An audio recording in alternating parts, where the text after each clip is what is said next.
Hi, this is Mary from Camaj Fiber Arts.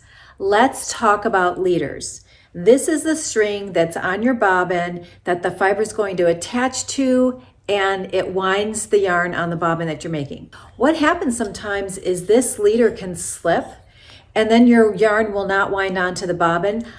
I want to show you the way that I put my leader on to make it super snug so the yarn winds onto the bobbin if that's your problem. Okay, let's go over to the wheel. This is called the Spinny Cube electric spinner. It has a bobbin just like a wheel that has treadles, so it really doesn't matter. Whatever kind of spinner or wheel you have, this will work. So first you're going to get your bobbin. It can either be on the flyer or off the flyer, it doesn't really matter. And then I take a length of my hand spun yarn.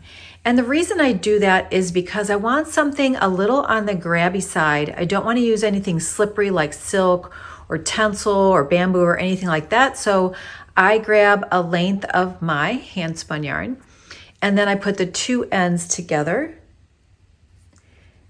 and I will have a loop on the opposite side.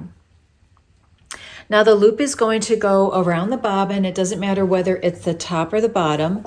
And I'm going to put those two ends through the loop. Put those two ends through the loop. Then I give it a little tug. And then I make a loop again, put it over the bobbin, and then grab those two ends and pull it through. And I give it another little tug.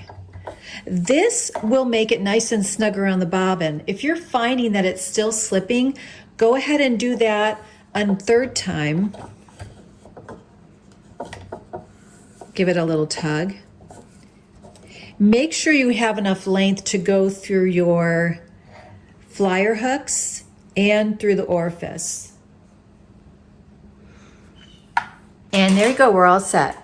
This should not spin around the bobbin as you start, so let's start it and take a look and see if it worked.